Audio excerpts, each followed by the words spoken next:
feel like Kobe in the fourth quarter. This is the Dane Moore NBA podcast. We're brought to you by Prize Picks. Coming at you Tuesday morning. It's December 24th. Merry Christmas, everybody. Quickly, a schedule update for the show this week. There will only be one other episode, and that will be on Friday morning. Kyle and I will use that episode to talk about the Wolves' Christmas Day game against Dallas and whatever else we get to. But if you're looking for anything prior to that, it's not coming. I'm not going to be at the Mavs game. Won't have anything off of that again until Friday morning. So we'll talk then before they play Houston on Friday night.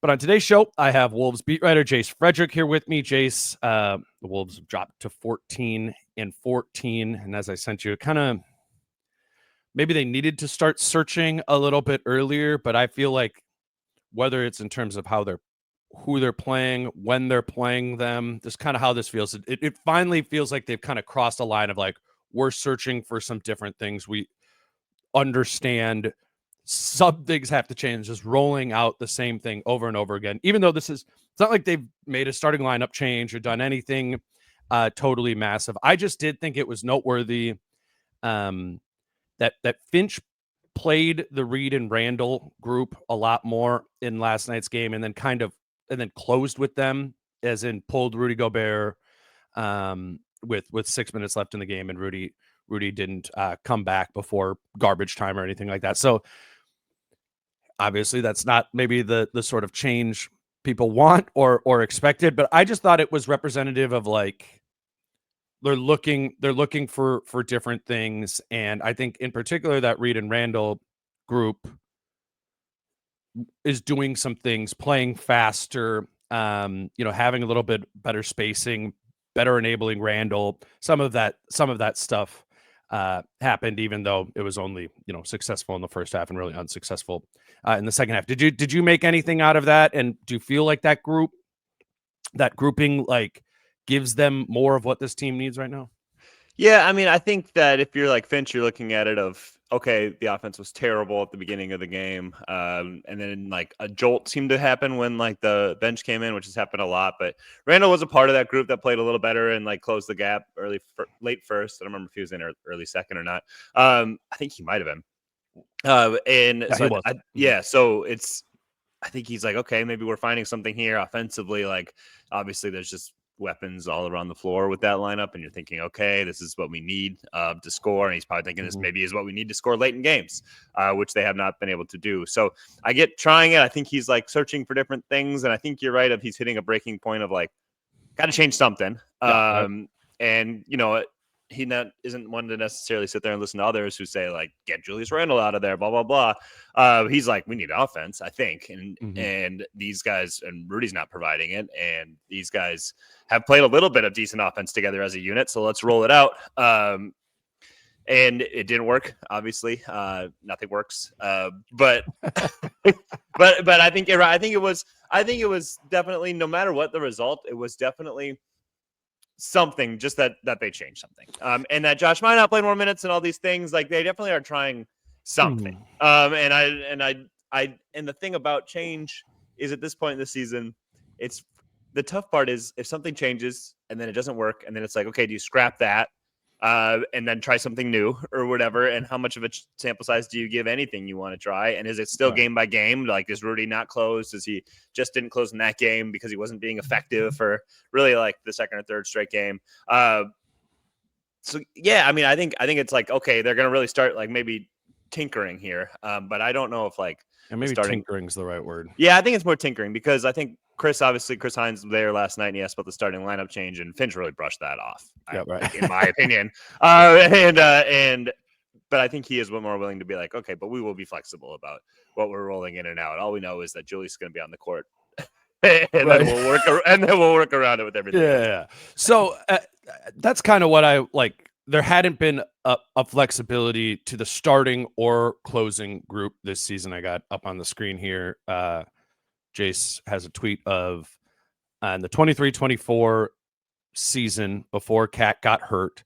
Cat played in 85.3% of the Wolves' clutch time minutes and Naz Reid played in 18.6 of the Wolves' clutch time minutes.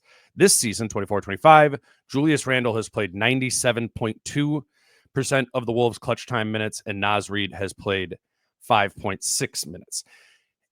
Or 5.6% of the clutch time minute. I guess I can leave that up there. But that is, I think that was representative of something that is really frustrating people is like, okay, Naz is not only not starting games, he's almost never finishing them. Julius Randle is both starting games, kind of irregardless of what he does in the game, is again gifted closing time minutes, kind of regardless. Now, there's a little bit of a distinction there. I think probably part of it, the reason Carl's is lower, Jace, I think is maybe that had partly to do with foul trouble as but much he didn't as foul anything. out that many games, like I'm not even. Yeah, I'm just saying the Naz role hasn't. I changed. agree. It hasn't necessarily gotten smaller. It's just whatever. It's not a bigger role for Naz. That's I would say that there were absolutely, and I can remember them in my head, games where we asked, "Hey, you decided to roll with Naz towards the end of the game, and stayed stuck with Naz, right?" And did not go back to Carl. And you could say yeah, it can be maybe Carl was in foul trouble or something, but the option to put Carl back in the game existed almost every single time there. Sure. And Finch was just like, nope, Naz is playing well. Let's roll with him. Mm-hmm. And last night was the first night where it seemed like that was even on the table, to be honest, or in Finch's mind. And then, of course, as we noted, it came with Randle next to him. Yeah. And that's fine. If that is what you think, then that's all part of the flexibility of okay, I think Reid and Randle is the way to go here. But the whole problem in the past was Naz. There have been times where Naz is playing well. Naz is clearly a part of the good basketball, the good offense, whatever. And then he's out because it wasn't even considered as an option. When everybody else ahead of last night, and last night I don't think will count because I don't even think they got in the clutch time range. They were within 5.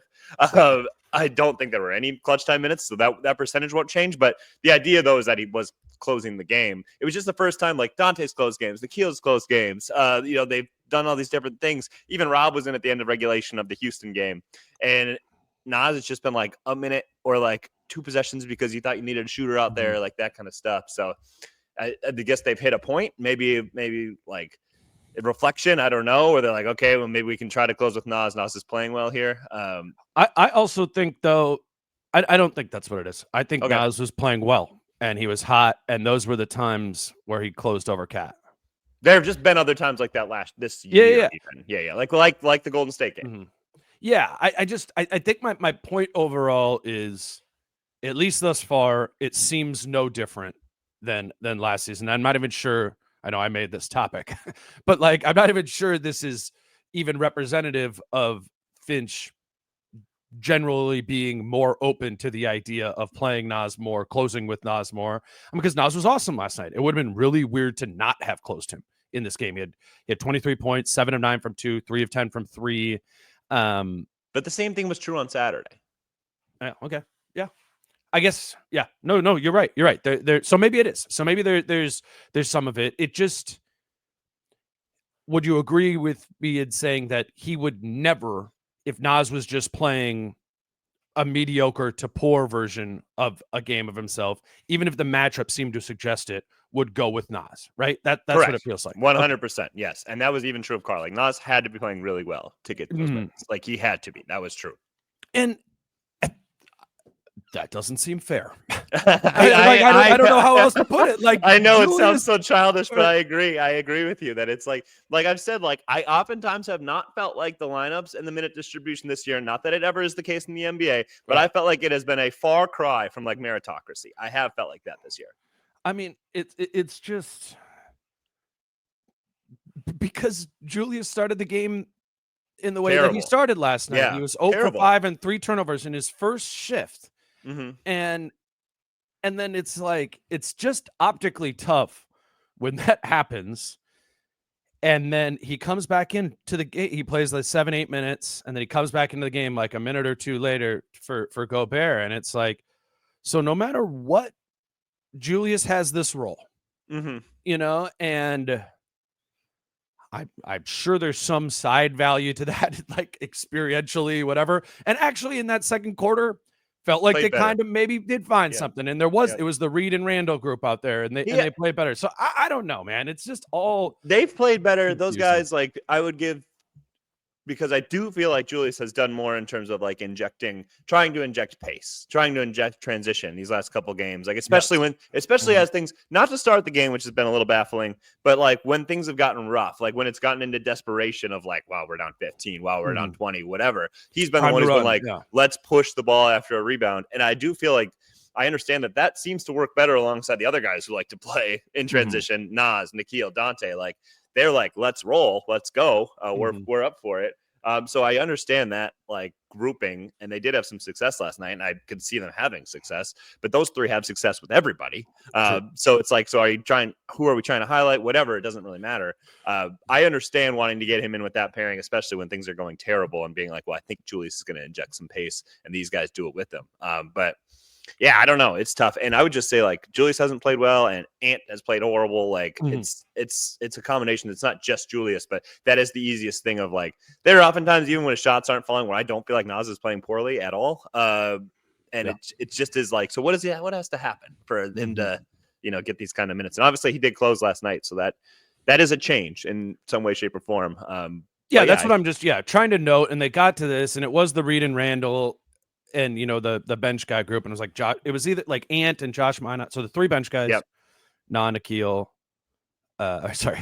Nas, Nikhil, and Dante, plus Randle and Edwards, and then it was plus Randle and Minot. That was kind of that grouping that they got to. There was certainly more of it seemed intentionally to be aiming at that grouping. So I wanted to note it, and they closed with it over Gobert. But the real story is the starting group and how disastrous that was in these last two games. I mean, against Golden State, there was 5.5 minutes left in the second quarter. Yep. And the Wolves had 15 points. And I remember I looked at Cleaning the Glass, which live does like the offensive rating. The offensive rating was 40.5. Yeah. At that point of the game. And then, and so Finch did after the game, chalked it up to like, we got to put the ball in the basket, and it was like, not hitting shots tonight. Okay, I don't agree with that's what that was. But the thing is it's a pattern, because now you go to Atlanta and they're down by 19 in the first quarter too. Throwing the ball out of bounds. I mean, run Ant and Julius, like they run pistol action, no chemistry whatsoever. Ant and Julius have no chemistry. I mean, like none. Like, and we talk, and Finch keeps going like, it's more pick and roll. It's like, I watched those two last night, pick and roll into a switch, but they're being guarded by very similar defenders. So like, it's like, okay, now you went from Dyson Daniels to Jalen Johnson. Okay. And then they just rescreen. And so then Ant ended back up on Dyson Daniels. And I was like, that was the least productive thing I've ever seen in my life. Yeah. I don't think they're thinking that one through. No, they're not. And that too often Julius is being guarded by somebody where it's like, a switch doesn't even help you here. So all you're doing is stagnating and wasting 6-7 seconds of clock. And like you said, the pistol action, they never know where one another is going. Like that combination is not playing well whatsoever as terms of like a duo. They're certainly not maximizing one another. They look like the miscommunications between those two specifically are just like sky high.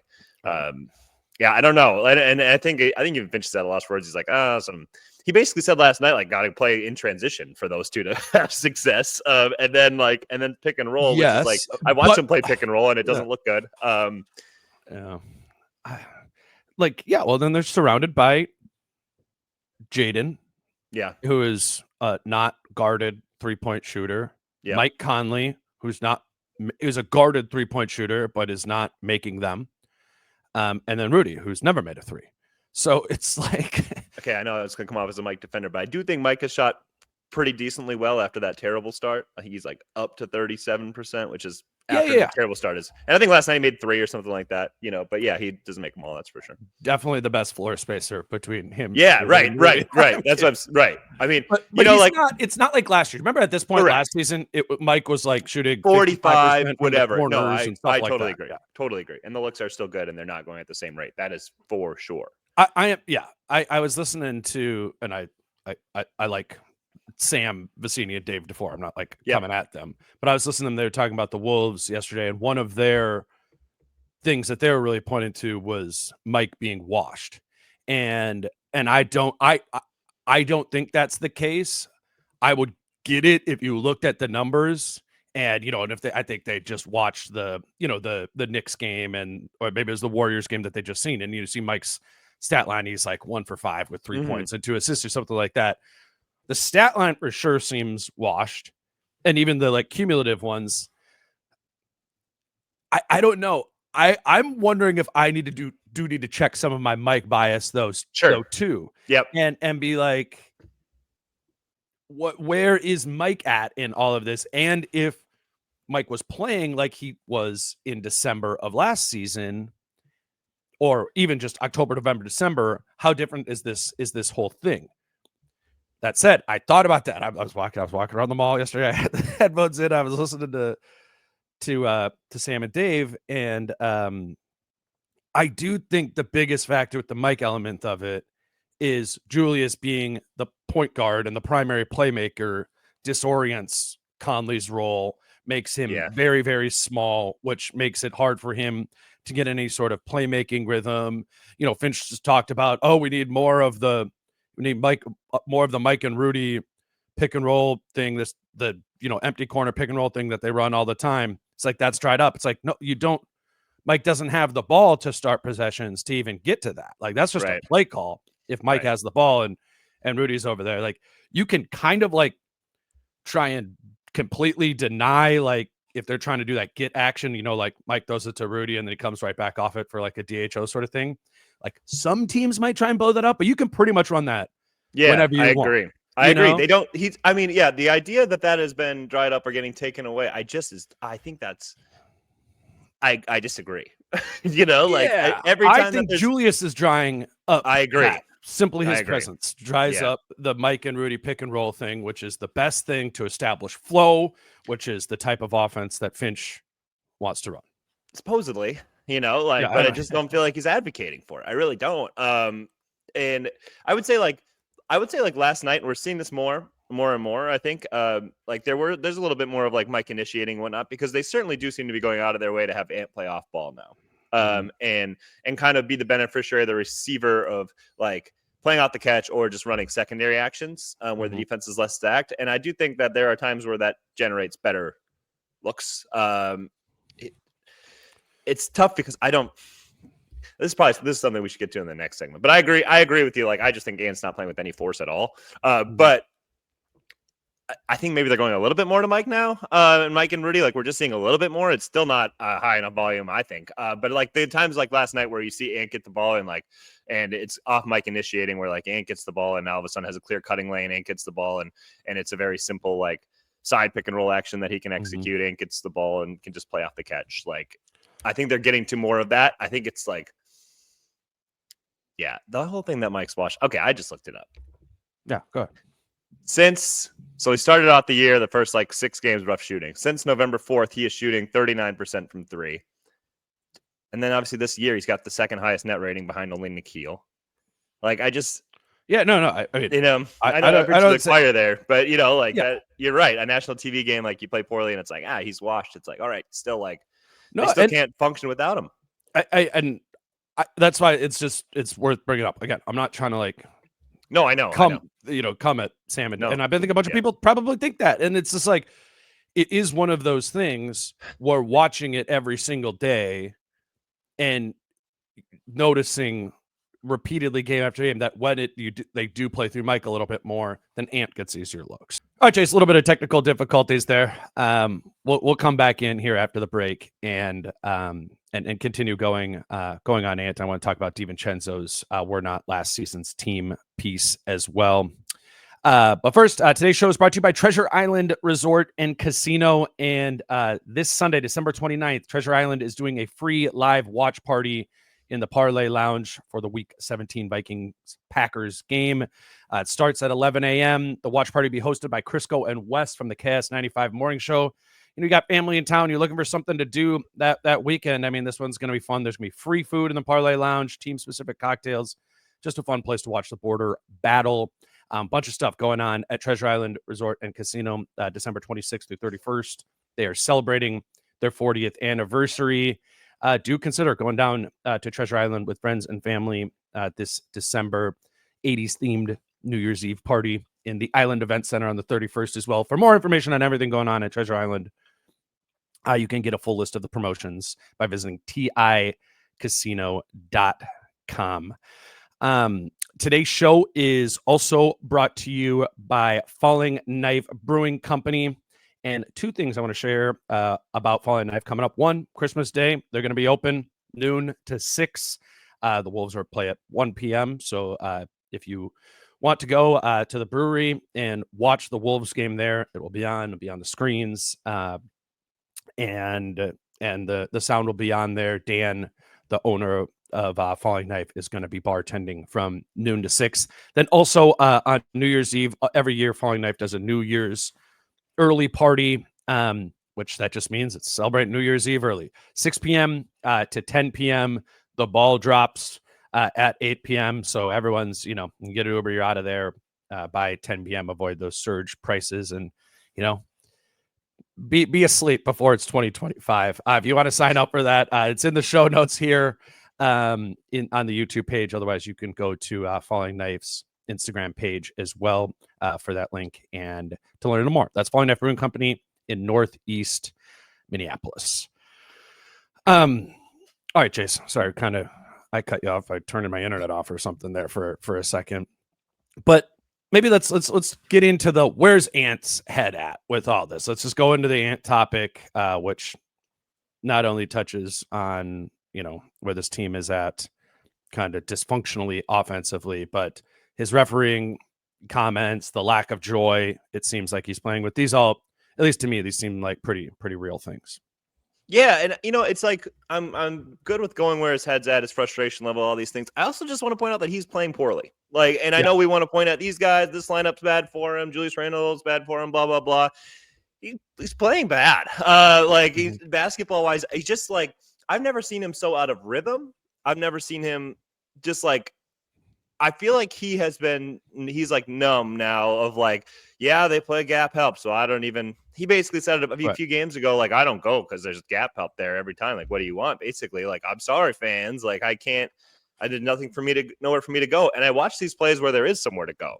And also the times where he's just not even stressing the defense. Like, there is some gap help there. He's not testing it. And he's taking him too long to pass it. So he gets the ball. He's not moving it right away. So like the gap help guy, it's not even just like, okay, a one pass over 3.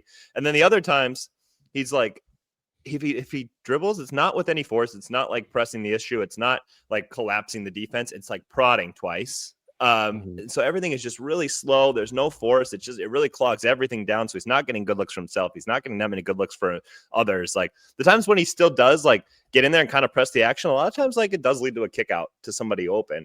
But he's just playing the most tentative brand of basketball I've ever seen him play. And maybe that's like a mental thing at this point, but he has made himself very easy to guard. And I think we see that with Julius too. Like those two have made the Timberwolves very easy to guard. Because we talk about that thing of 14 straight games where they haven't reached 110 points in regulation. Like Golden State had given up 287 points in their 2 previous games before that game on Saturday. They did not have Draymond. 15 points in the first 18 minutes. They did not have their best defensive player in Draymond Green. But the Wolves are so easy to guard because like it's just like, yeah, the book is out. That's what everybody's going to do until you do something about it. And he's just he's just basically given up of like, they keep playing the defensive look. I don't know what you want me to do. As if that's the case for any other star player in the NBA where it's like, I don't know. And I just think there's only so much we can do of like, spacing's bad. It's like, it doesn't matter what lineup is out there right now. It doesn't matter what lineup is out there. He's just like, even when in like the Julius pick and roll, part of the problem with it is like, and it's just taking like 2 dribbles at it, prodding, then like, okay, now I'll get off of it when everything has shifted back. I just, this is some of the worst basketball I've ever seen him play. And maybe it is like just kind of beaten down by you. I totally agree that a lot of times there's not enough spacing out there for him, whatever, but he's not making the best of anything because he's just not, he's just like resigned himself to like, there's nothing I can do here. And his frustration level is mounting. First, could talk about shots not falling, whatever. And then can talk about the refs. Like it can be something every game. But the reality is like, nothing's going to change until he changes his mindset a little bit. I don't know if he's like, do you want me to get off the ball? Fine. I'm just never going to attack, whatever. I don't know. But it's something because it's poor body language. It's poor play right now. I feel like he is not a part of the solution at this point at all. It's a situation where he would be helped by more spacing for sure. But like that isn't coming. Like, this is the roster, this is the roster, So that's and I was talking to you about this after the Golden State game in the media room. I was like, well, then what it needs to be about, if you still want to keep Ant's usage high, and they're, every screen you set, they put 2 on the ball, and then they got, people sitting in the gaps the whole time, which they do. Like that's you're right. There's sometimes it isn't. If he went quicker, he'd like get there before it. But generally speaking, they're doing a coverage to take away Ant at the top, or Ant in ball screen action.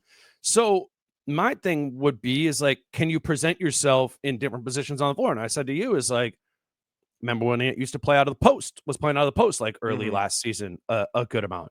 And I'm not saying you need to start running the offense through Ant in the post, but if Ant is, 3-4 times in a row, okay, they put 2 on me, I got off it, we got to something else.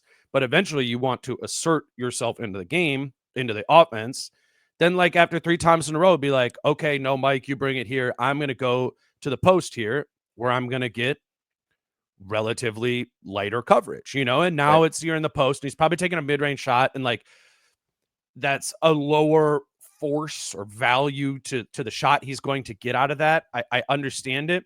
But if you're deeming like, I need the ball, I need shots to stay in my rhythm, to be able to attack. Like there's other different ways in which he could present himself. They could present him, to be a more consistent weapon and not a weapon that gets kind of numbed out. Like I feel like doing gap help all over Ant in the first quarter is like giving him a Xanax, he's just kind of like, all right, and so he needs to do different things. Can you play out of the post? Can you, as Ant, as a leader of the team, can you, when you don't have the ball, can you be a spacer? Can you show that like, hey, this is where I need to be? And like pull Julius with you, be like, no, Mike and Rudy are going 2-man over here on the other side. Like be a leader, and I get he's 23. I get he's frustrated. I just think like if he's going to solve this, if he's going to find a way to be an efficient 20+ points per game a night guy, regardless of what the coverage is, he needs to do things differently than keep running into the literal wall that teams are throwing against them. Yeah, I get like Finch. He's not even running into it right now, though. Yeah, I mean, I know it's like, what do you want to do? Drive into a crowd? It's like, no, I want to take 2 hard dribbles to actually suck in that defense and make that gap defender fully commit himself. Saw Nikhil do it last night in a play where it's like 2 hard dribbles, then the help defender comes in, and then Nikhil whips to the guy who is now wide open in the corner. And now, like, that guy can play off the catch of the corner, or you can keep going around the horn for an open shot. But, like, Nikhil stressed the defense. And then Nikhil made the defense fully commit to something and then did something about it. Like, Ant is not making them put 2 on the ball right now. They are just sitting at the 1.5 mark, and they can sit there. Like, if I was a coach, I'd be like, hey, you got to be here in this gap help. And then the defender would be like, what do I do when he comes to me? Coach would be like, he's not going to. Don't worry about it. I mean, like, so just kind of almost be ready to get out because he's not playing with any aggression right now. Like all of his rim attacks really largely are coming off like the other actions right now where he's playing off ball. Like there's not a pick and roll where he is pressing the issue at all. And I know like you could probably clip him and be like, well, where's he going to go here? It's like, just make them commit and then get off it. Right now, they're not really making them commit.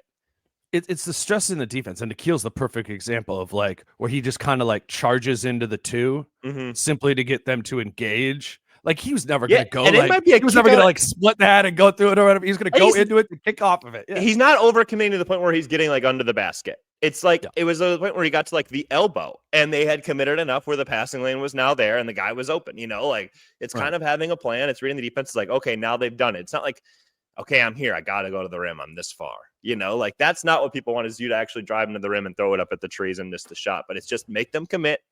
Going with a purpose, then get off of it. I feel like right now Ant is just playing like a defeated basketball. And he's just relying. It's like, I hope these jumpers go into spark me.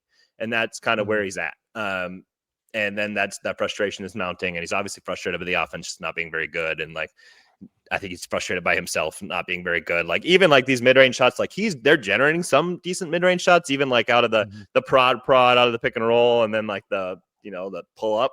And he's not making those either because he's just in not any kind of rhythm. And I think it largely goes back to not playing with any force, no confidence, that kind of stuff. Like I don't feel like he looks like a very confident offensive player right now because I think he is second guessing like everything he does, which I never thought I'd say about him. Yeah, no, I agree. Let's play the refs clip because we got to talk about the refs part of it. I'm sure everybody's already seen this. If you're next to a child, hit mute because there's about to be a lot of swear words. Here's Ant on the refs after the Warriors game. Been terrible. Yeah, all of them, besides the woman. Yeah, but the other two dudes, terrible. Excuses, the reason they call a foul, the reason they don't call a foul, the shit was terrible. They don't want to talk back to my coach. They don't want to talk back to me. I said one thing to the ref, he gave me a tech. Motherfucker told one of my teammates, if I would have said y'all calling the bad foul, he wouldn't have gave me a tech. Niggas, they just sensitive. And they terrible. They never give us the they penalize me and Drew for being stronger than our opponent every night. We don't get no calls. So, yeah, that's how I feel about the officials every game that we play. Did the frustration of that carry over, like in the game? No. Did just not let it? No, I didn't care. I mean, it's just hard to. Everybody keeps saying play through it. It's easy to say that when you're not dealing with it. Right. So. That's what's frustrating. So you think that's a thing that's been consistent all year, not just tonight? Hell yeah, it's been consistent all year, but tonight was bad. They was getting ticky-tack fouls and we weren't getting nothing. So that's just how I feel about the officials. The two dudes, not the woman. Yeah. Do you feel like the frustration, has that impacted the way you attack? Like I know they are often guys, like they're sending extra help and stuff. It does seem like sometimes you're not going as much as you otherwise would. Yeah, and that's why. Shit, because I get penalized for being stronger than my opponent. So they get him the benefit of the doubt. I get the same, they bump me the same way they bump everybody else, and I never get the call. So I don't know what got to go down, but something got to happen because that shit is terrible. So that was obviously you. Dane, I don't know. You had all these visions of people sitting around the fire on Christmas Eve and listening to your podcast as like their new tradition, and then you play this expletive-laden clip. I just don't know if it's going to work. I don't know. I don't know if your vision's going to come to fruition here. That's true. The chestnuts roasting under the Dane Moore NBA podcast. That was weird, right? Mm-hmm. Yeah. I mean, it's like I don't know. I'm not trying to. I guess I am playing armchair psychologist, but to me, that's not that they're. I mean, and he literally on his arm there, like he showed us afterwards. He's like, "Look, I'm a little scratch mark." Yeah. Like I'm not saying he isn't getting fouled and couldn't get a better whistle, and I do think there's always something in basketball to being like the bigger, stronger player. And sometimes getting, not getting the benefit of the doubt of the whistle from that. But to me, the main thing there is that is a projection of frustration on a bigger issue. We both covered Ant and been at like all of his media availabilities for the entirety of his career. I mean, this is a unique voice in Ant and a side of it. And it isn't like, and we did the same thing, on the game the day before Thanksgiving, where he called the team out for being internally soft.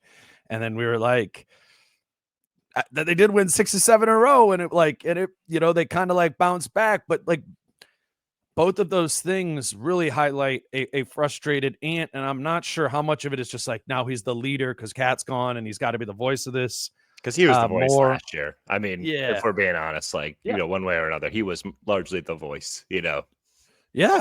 So I don't know what it like. Finch is going at the refs too. Like it's the ref part of it seems super toxic to me. Yeah. I mean, the biggest thing is I just feel like they all know that they can't just every game. And I think this will kind of relate, frankly, to what I think we're going to talk about later. I think they all know every game they can't be like, we're terrible. We got to do better.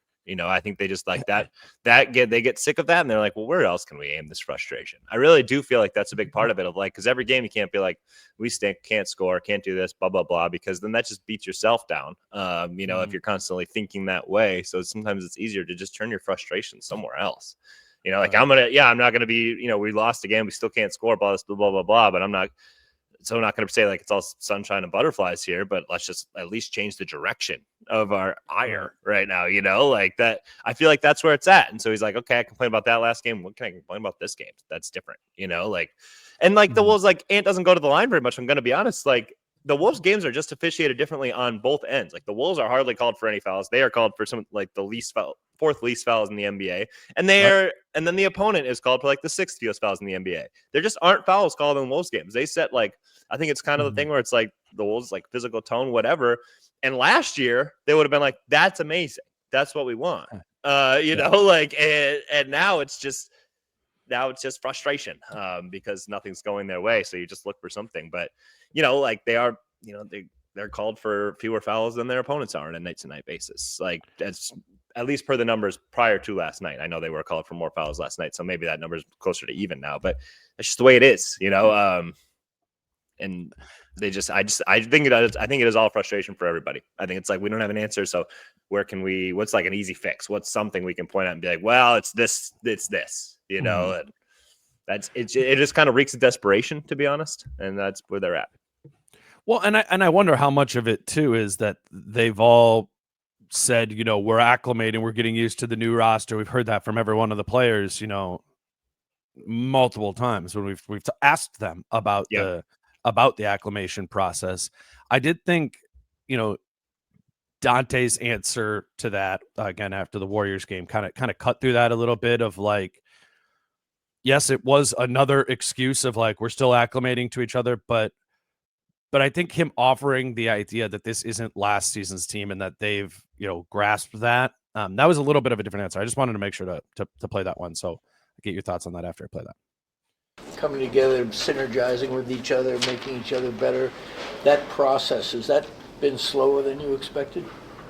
No, I think, internally we have great guys and we have people that are, working through kinks and working through not playing together and working through not being on the same team and on the same floor the last few years. So, obviously everybody knows there's what this team did last year, but this team's not last year's team. And I think we collectively in here have let that go. And, we're building to something, something great that we feel that we have something great here. So it's all about sticking together and, building through the bumps. And you've been with a lot of different teams at different times. Is this a fairly normal process, by the way you've seen things? I mean, yeah, but it's also how often is there a trade made before, one day before media day, 2 days before media day? It's not just a shock to the guys that, come in, but it's also a shock to the guys that are already here. You have two new personalities, two new people, two new, basketball styles. So it takes time. Everybody's staying with it. Everybody's giving themselves grace, and we just have to stick with that. We know, we lost 2 in a row before that. What did we win? 6 out of 8. 6 out of 7, something like that. Like I said this before, you lose games, everything's magnified because of the trade. You win games, everybody is quiet, and everything's working. There's going to be ups and downs throughout the season, and we stick together, and we have a plan for what we want to do long term. It's kind of a lot there, everything's magnified by the trade. We're not last season's team. We recognize that internally. It's not, it's not recognized externally. But yeah, what did you make of that? That was the first one that had a little bit more explanation behind it rather than we're just still acclimating, even though it's still kind of saying the same thing. Was that different to you at all? I think it really hit home. I don't know if we want to read the Nikhil quote from last night that Chris Hine relayed, because I think the two go together in that it was a very similar message. I don't. You want me to just read it here? Sure. Yeah, you go ahead and just read it. Did you find it? Otherwise, I can grab it quick too. Chris has apparently have a. Oh, I guess I can probably put this up on the screen here. Sorry. All right. So shout out Chris Hine from the Star Tribune for putting this out there. But he asked Nikhil about the fan frustration. Nikhil said, "I love Minnesota. People have been very welcoming ever since I got here and loving. At the same time, it's tough because of last year's expectancy. You can tell they're holding on to that, and we're not delivering to their liking. It's like we're not waking up at 6 a.m. every day. They don't know the schedule of what guys do. I'm in 4 hours before practice even starts. So I'm tired of hearing what fans think we should be doing. I am working my ass off. Quite frankly, everyone has something to say about something. That's what they do.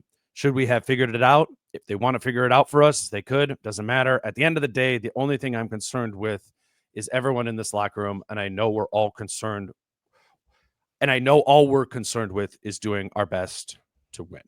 Yeah, so like I think the part that intrigues me most about that is the beginning part and like the last year's expectancy. I will say, like, from the player's perspective, I've heard this from multiple people who play for the team, people who don't play for the team anymore, who used to play for the team, like many.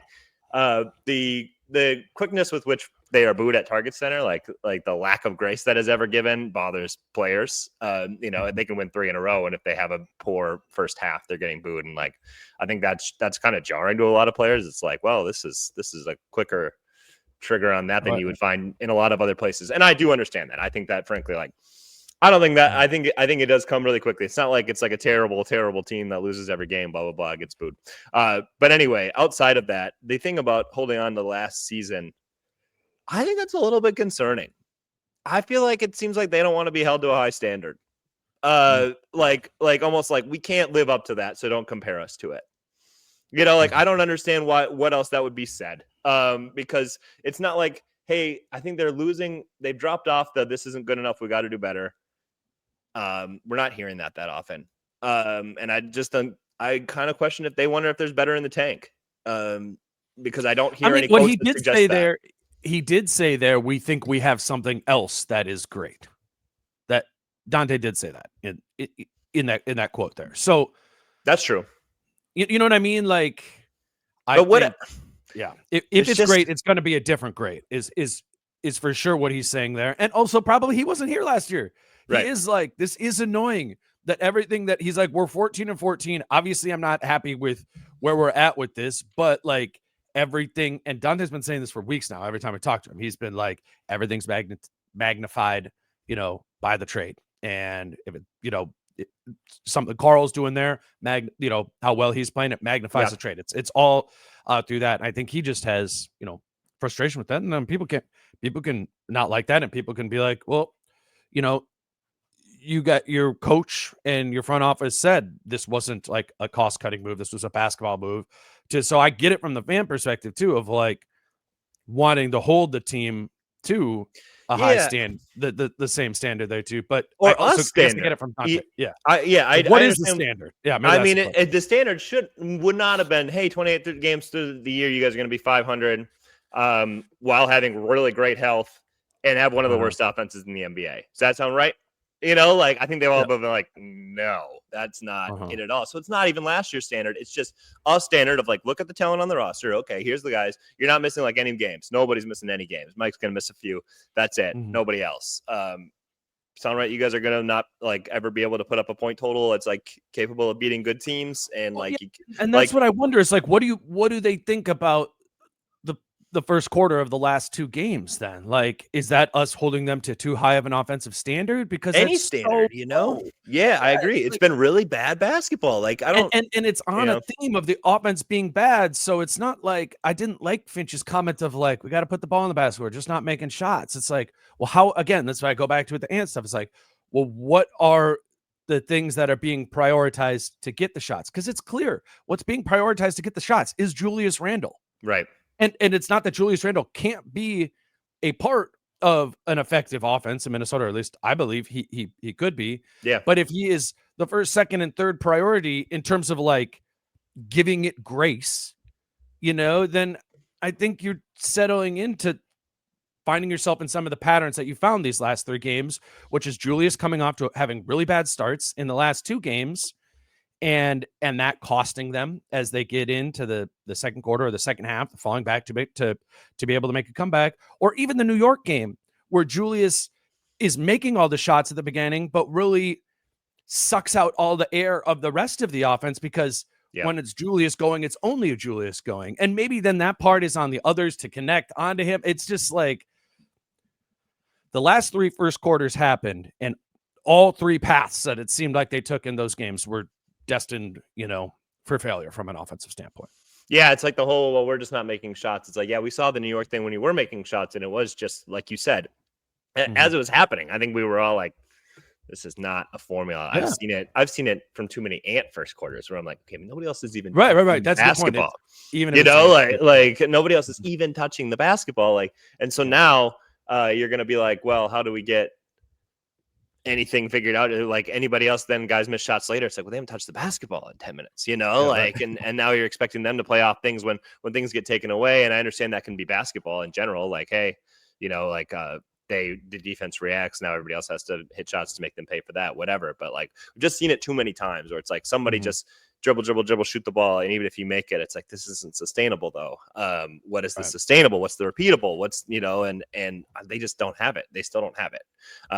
And like you said, they're being kind of slow to move off of what the formula that doesn't appear to be working.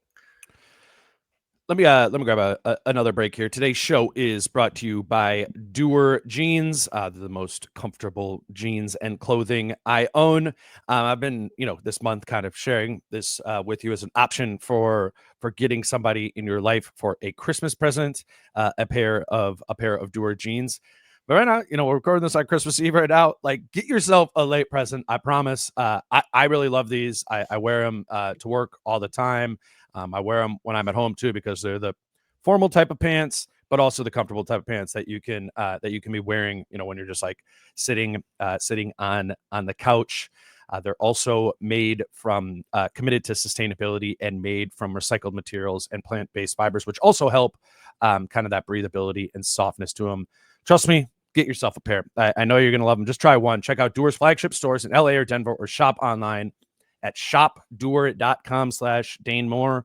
My listeners still get 20% off their first purchase when you use that exclusive URL, shopdoer.com/DaneMoore. This is a great deal. Don't wait to get 20% off now. Type that in correctly. It's in the show notes. shopdoer.com/DaneMoore. All right, Jace. The last thing I sent to you, and I'm curious of where you're at, and this is kind of like pointing to the Dallas game on Christmas Day, where for the past couple of years, even the first Gobert season, it kind of felt like the Wolves' biggest competitor was themselves, right? We heard that a lot of the time of like, if we don't beat ourselves, we can beat anyone. And I believe that. I do think even that first season, kind of like that they were clicking, and when Cat was healthy, it was like it did that season, like, could beat anyone on any given night. It really even when he wasn't healthy. You remember that year, even when he was out, they would lose to the terrible teams and beat the great ones. Like, I mean, or at least go toe to toe with the great ones. And they had so many losses to the bottom feeders that season. That's what it was. Like, we were like, okay, if you won 90% of the games against the terrible teams, you would have been this seed. That was it. It was true. It was true. It was like, what approach do you bring to every game? And so I believe that about those teams, certainly last season's team, of like a team that can beat anyone on any given night. And I'm looking at the schedule coming up on this Dallas game on Christmas. Even Houston on Friday is a top team in the Western Conference, but the next four, right, it's Dallas, Houston, San Antonio isn't this tier, but then it's Oklahoma City and Boston. Those are teams that to beat them, you have to be can beat anyone on any given night type of team. And I do think their biggest competition is definitely themselves still, but I wonder if they have that gear, and I think we're going to learn that over this week. They have like kind of one last chance right here to, at least in the relatively now time, to show that they are a team that can compete against a Dallas who's going to be up there in the West, Oklahoma City. Like, if you fancy yourself a Western Conference contender amidst all of the change that you're having, you need to be able to show in one of these games, maybe not tomorrow, against Dallas, but one of these games, can probably I see multiple. That you are probably multiple. I want to see with one. Like, I know. I'm just saying, like, even the severely short-handed Magic beat Boston last night or whatever. It was a close game. I don't remember. But a game can happen. Like, it's an 82-game NBA season. I want to see multiple. I'm talking about a good, like, they play well in a game that the other team, that Dallas or Oklahoma City or Boston, also plays, pretty well. Like the Boston game when they played them before and they lost that one. But I felt like both of those teams played pretty well in that game. And they lost it. Like, I want to see that gear. I think it'd be good for them too to be like, hey, Oklahoma City played well in this game. We played with them the whole time, and we came out of there with a 2-point win. I think that would do a lot for like gassing themselves up internally, because like the gas tank is, for all the reasons we've been talking about this whole time, is on E. And I don't know if they have it. I'm not saying they don't, but I don't feel confident in saying they do have that gear right now. It seems foreign. Yeah, I would say like when Ant and Jaden play with like the fire in their eye, they change like tiers as a team. And that often does happen against like a Boston. I think those two have been the catalyst for Rudy's first year, when it was like games against bad teams, I was like, this is woefully bad, and games against good teams where it'd be like, wow, this team can be great. I really do think that gear comes from those two. And Ant, I haven't seen the fire in a while. And like playing with force and being the best player on the court. Haven't seen that. And so I wouldn't be surprised if on Christmas he's able to pull himself out of it, but he just seems so down right now that I don't know if I've never been less confident that, okay, Christmas Day, Western Conference Finals rematch, Ant's going to show up. And he might show up, but he's not going to be able to just pull himself out of it from it's what we were just talking about before, where it's like Dallas is going to have a game plan specifically detailed to taking Ant out of being able to get downhill.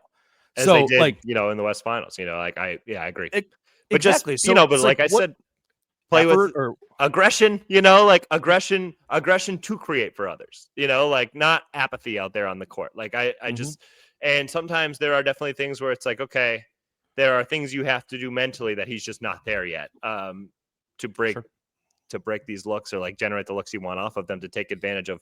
Clearly, like when teams do something, take away something, they are giving up something else, and the Wolves just haven't cracked that code. And hasn't cracked that code, and maybe it can be as simple as like not knocking down shots, but there's more than one answer to the quiz. Right. And it just, I do think like just like playing with force, aggression, turning more corners, like I just don't even feel like he's done that when those opportunities are there, and that I think will require him like kind of getting out of this funk. Like I think he can still score an efficient 22, even if teams are playing with his gap help scheme and creating a lot for others, hockey assists, that kind of stuff, where it's like, oh, Ant's in control of this game. Haven't seen that in a long time. Yeah, I just think that's different than just being like, I'm going to shoot 25 shots because it's Christmas Day and pull up threes, bunch of them, hope they go down. Yeah, or like like a lot of the time, the big, like it'll be a screen and the big, it's kind of like the high wall thing. Like the big will go with them, and the guard is like coming back to, and Ant's just like, okay, I'm going to sidestep three. Yeah. It's like, I know they're both coming. I'm only going to be open for this half second more, so I'm going to sidestep. And maybe it isn't even a three. Like it takes, some deep mid ranges there too. We've seen some awful wing sidestep twos this year, where it's like that is the lowest percentage shot.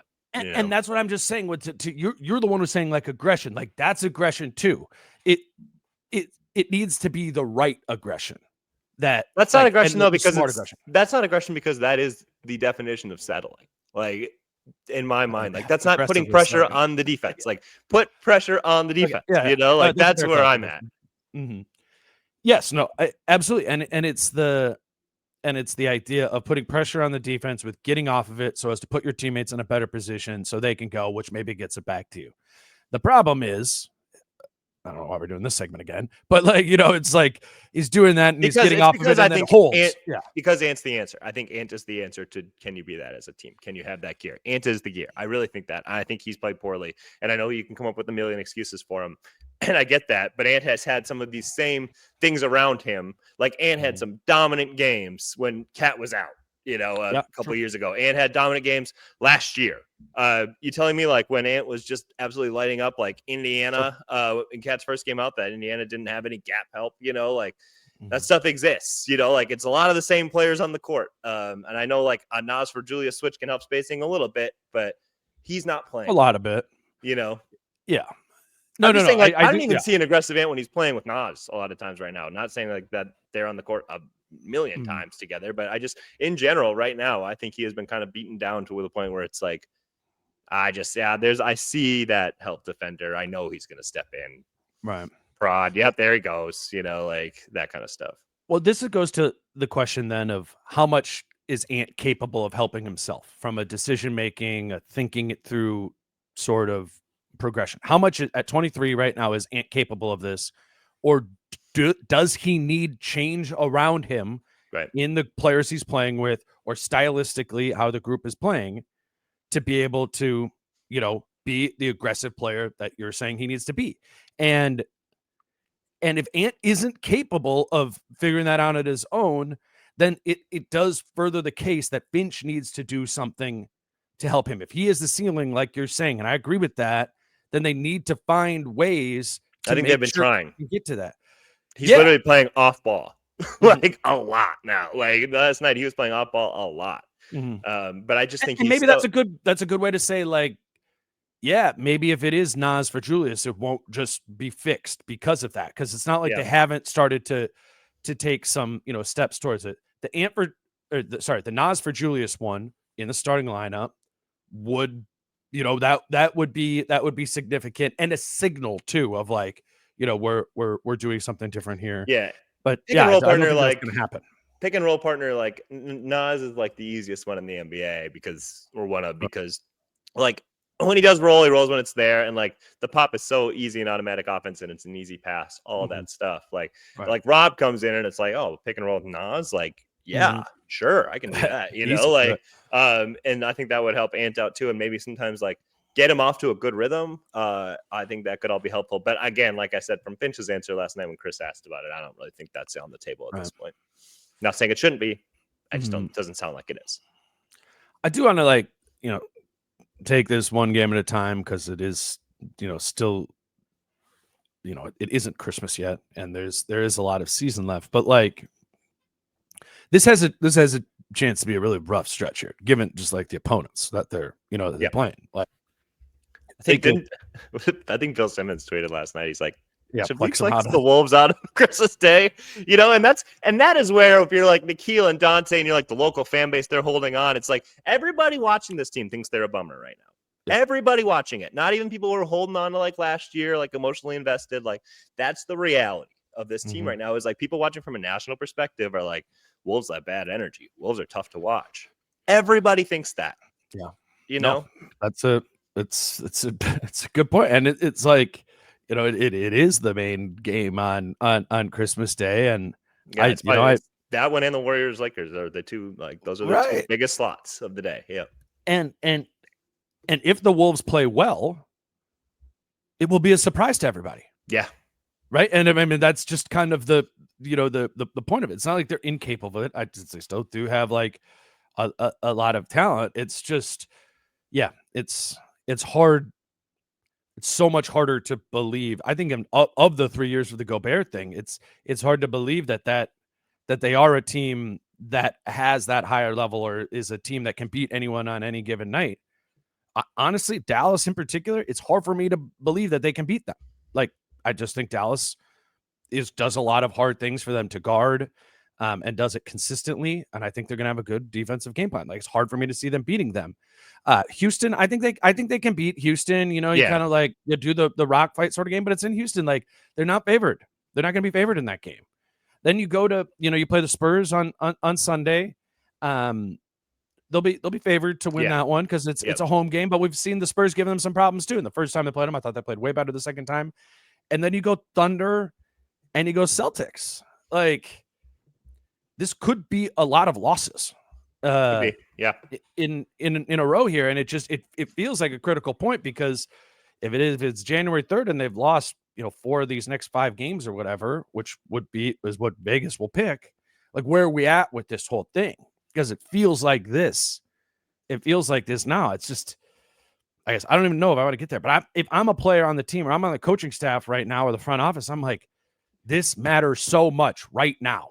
Like, right now, they need to get some wins, because it's already bad, and it's pretty clear to see that this could be 4 or 5 losses in a row coming up. Like, I don't know, what do you think the concern level there should be?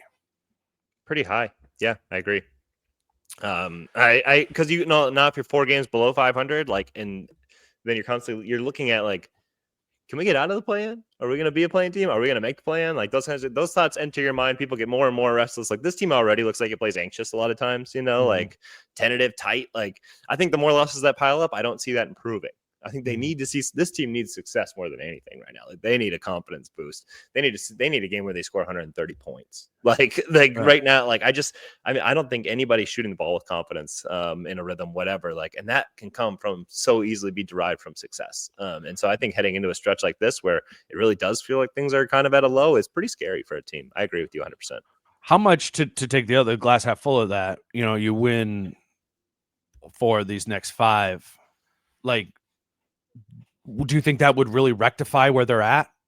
And like, do you think they could turn the page quickly and we'll be like, me and you doing an episode in 2 weeks, be like, remember that podcast we did on Christmas Eve? Like that was kind of harsh, like it, how possible, like, cause I don't know, man. I'm not doing like just the fake host questions to ask the person. Like, I don't know.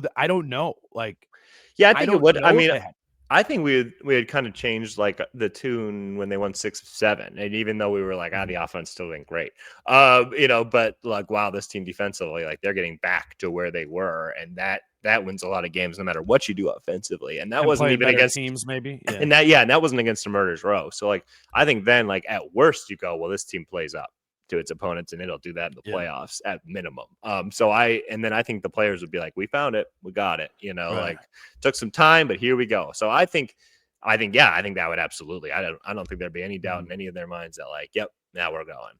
Maybe that gets them back to year 1 Rudy level where we're like, okay, they do play down, but they can play up too.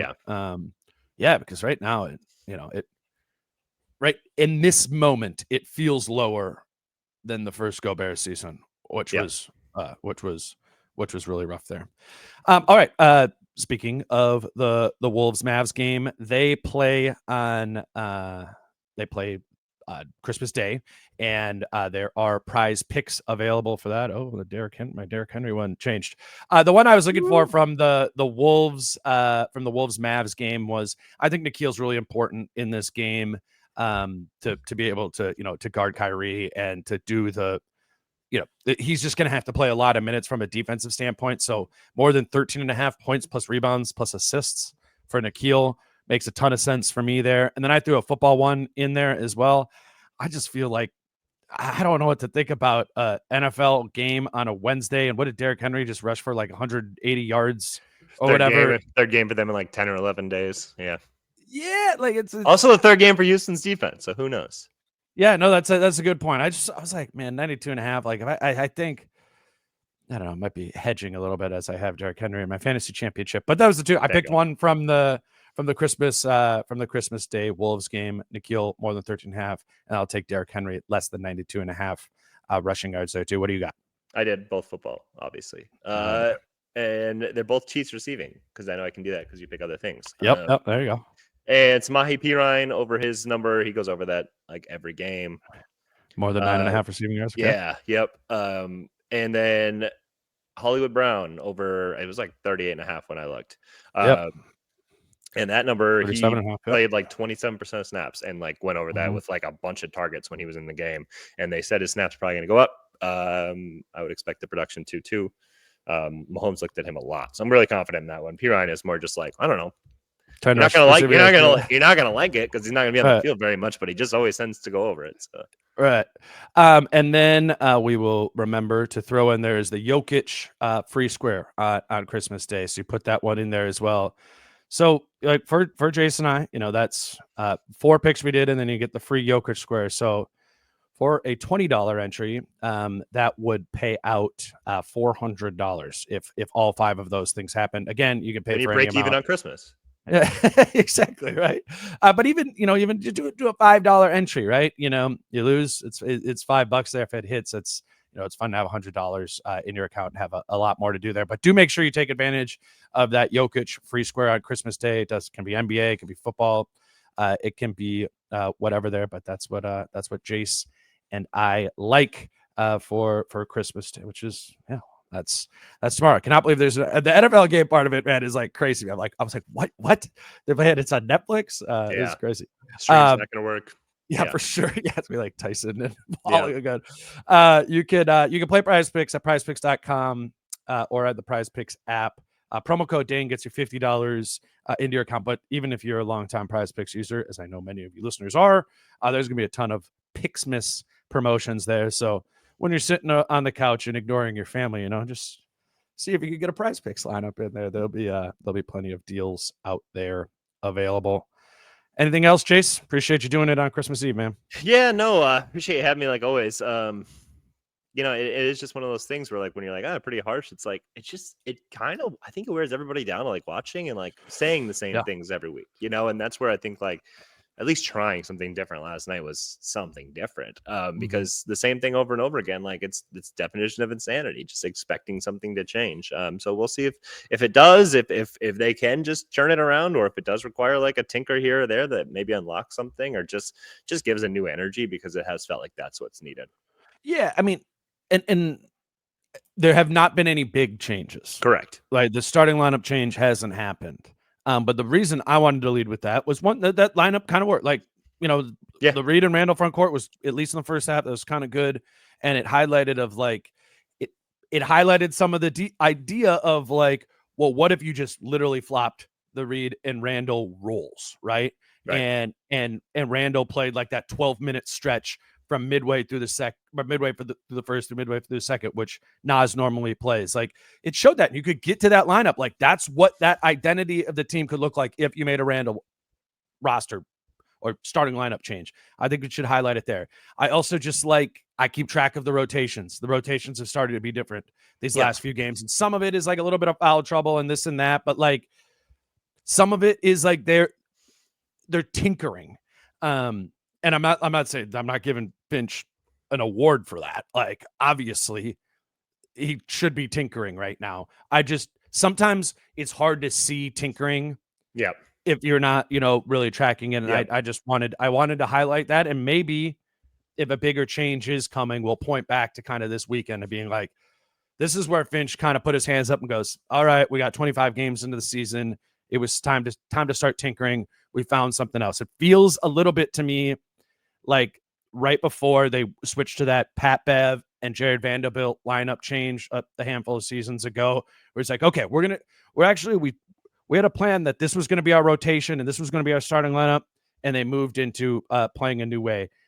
I don't know, maybe that's me trying to talk something into existence a little bit, but something happened there. So I don't know. Let's see what happens on Christmas Day.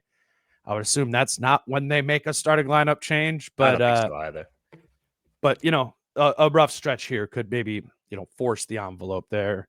But I don't know. Maybe they get back on track. I don't know. I think last Monday, we talked about how maybe the offense that they seemingly generated against the Spurs was the start of something there, and now we're saying, and it wasn't, and now we're saying the tinkering the lineups, maybe that's the start of something here, and so you can't say there's not some shred of positivity here. I mean, like, optimistic outlook galore. Really, I think. I don't know, man. It's a tough spot. It sucks. Yeah. I mean, but anyway, Merry Christmas, everybody. Yeah. and who knows? Maybe Christmas is the Christmas Day game is a little better. I think, speaking on your, they have enough too, talent to beat anybody. They really do. I mean, they do. They do have enough talent to beat anybody. Yeah. It sucks to cover a team that is underperforming. I'll just say it's worse than covering like a bad team. Yeah. I agree. And easier to just pull the positives out. Sure. Of that. It really is. And I get that from like the fan base too. Like we feel that in our jobs. This is a hard type of team to work on a day-to-day basis. And I know for like the fan base it is too. I know there's a lot of frustration that comes with that. Like I'm like actually serious. Like I think this is scary for some people that like they're losing something, and and I feel that. I guess that's what I'm saying. I just hope like the Wolves and this pod can be something that is, a healthy and productive thing in your life. But I get that, like, maybe maybe you need to take a break from like listening to hour-long deep dive pods on the Timberwolves for a while. Maybe you need to take a break from watching them too. I guess I acknowledge that. I understand it. It's less fun for us to cover too. But a lot of these things don't stay permanent, and change happens too. So very grateful for those that do listen consistently through it, and we'll figure this out. Yeah, man. Merry Christmas to you and your family, Jace, and I'll see you this weekend for Wolves Spurs. Merry Christmas to you and your family, and seriously, Merry Christmas to everybody listening. Yes, sir. Like I said at the top, Kyle and I are going to do Friday. So whatever happens, Happy Hanukkah too. Happy yes, Hanukkah too. all holidays. Yeah, all of them. Kyle and I will be back on Friday to talk about that game. It's it's obviously it's a weird time of year to kind of strategize out schedules and stuff. We'll get back to our normal 4 times a week once January comes around. But again, appreciate y'all listening. Until Friday with Kyle. He's Jace. I'm Dane. Peace out. How I'm feeling, man, I hope it never stop, yeah. Green and hot so you can find me in the crowd, yeah.